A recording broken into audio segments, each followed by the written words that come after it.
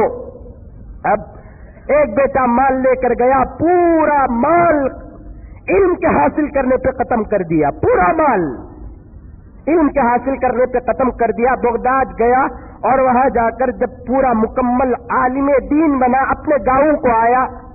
ایک جھوپڑی تھی رہنے کے لیے، اس جھوپڑی میں اپنی بیوی بچوں کو رکھ کر روز کی مزدوری اور محنت کر کے اپنی بیوی بچوں کو دال چٹنی صحیح، گنجی صحیح، پھٹے پیون کے کپڑے صحیح پہنا رہا تھا.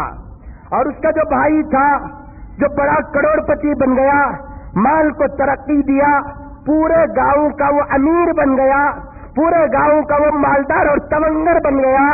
اب ایک بھائی غریب عالم دین اور ایک بھائی امیر اور جاہل. اس کے پاس مال ہے، علم نہیں، اس کے پاس علم ہے، مال نہیں. یہی حضرت اولیاء کرام نے فرمایا اللہ تعالیٰ بہت کم لوگوں کو علم اور مال دیتے ہیں، ورنہ جسے علم دیتے ہیں اسے مال نہیں دیتے، جسے مال دیتے ہیں اسے علم نہیں دیتے.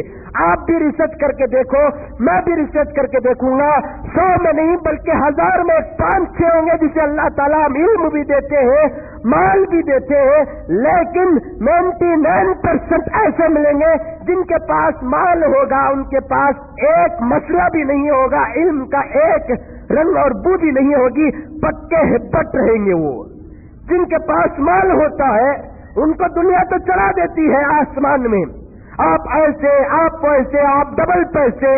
کہاں نہیں بٹھائی ان جاہلوں کو؟ مسجدوں میں لا کر بٹھا دی، مدرسوں میں لا کر بٹھا دی، سیاست کی کرسیوں میں جا کر بٹھا دیا ان جاہلوں اور ہپٹوں کو. جن کے پاس مال نہیں ہے ان کو اللہ تبارک و تعالیٰ نے علم سے نوازا، اور مال اور علم کے درمیان سخت تضاد ہے.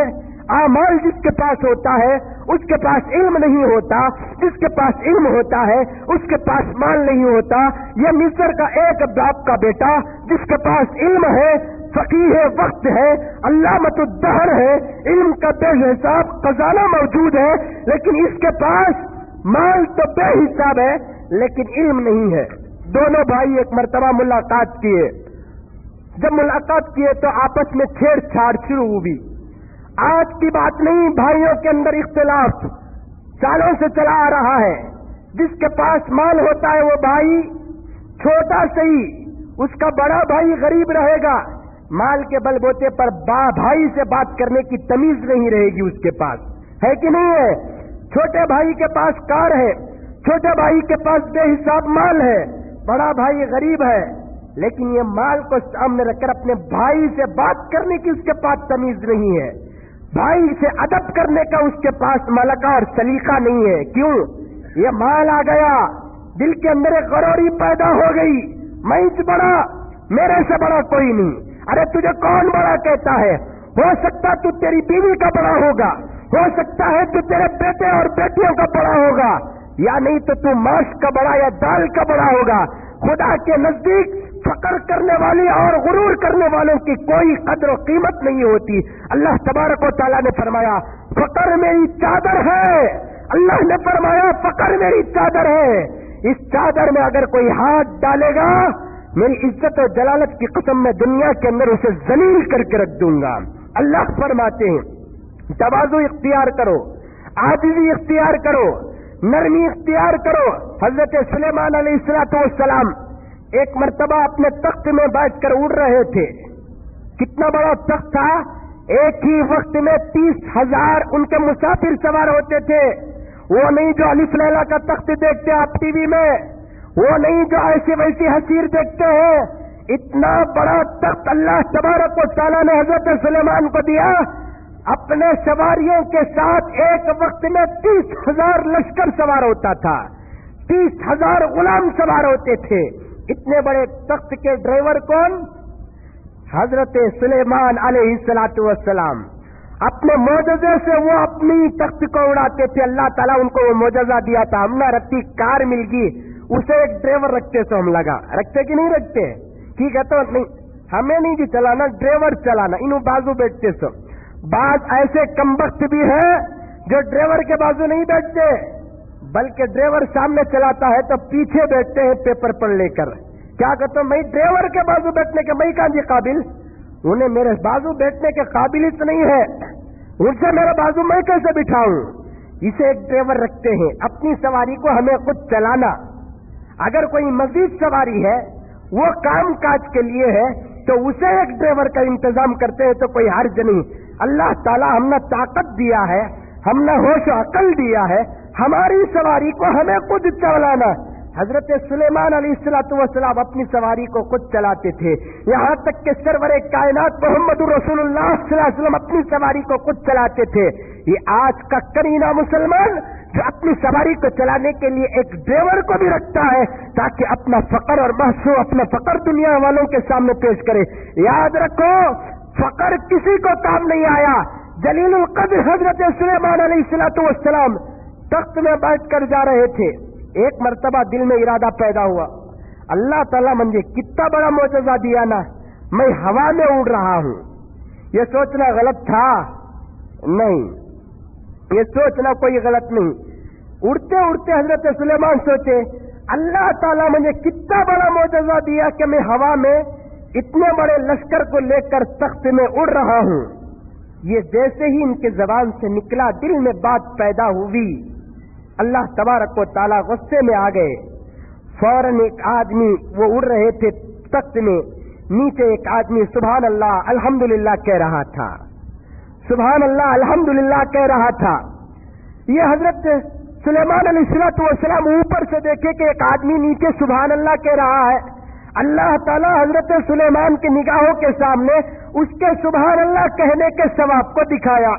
ایک مرتبہ اگر کوئی آدمی سبحان اللہ کہتا ہے یا الحمدللہ کہتا ہے یا اللہ اکبر کہتا ہے یا لا الہ الا اللہ کہتا ہے، اللہ کے رسول نے فرمایا کہ جنت میں اس کے چاہت کی بقدر زمین دی جائے گی. یہ ایک مرتبہ بولے تو، ایک مرتبہ سبحان اللہ الحمدللہ اللہ اکبر لا الہ الا اللہ بولے، اللہ تبارک و تعالیٰ جنت میں وہ جتنی چاہے اتنی زمین لے سکتا ہے. آج اسکوائر فٹ کو کتے لڑے سکا لڑکوں مرتے ہیں، ایک ایک انچ کو 30 کی زمین ہے، بازو بھی بھائی ہے، رتی دیوال اٹھا لیا انہیں، کیا بھی نہیں کرا. آپ کے 2 اڑی نہیں لیا انہیں، 4 اڑی نہیں لیا،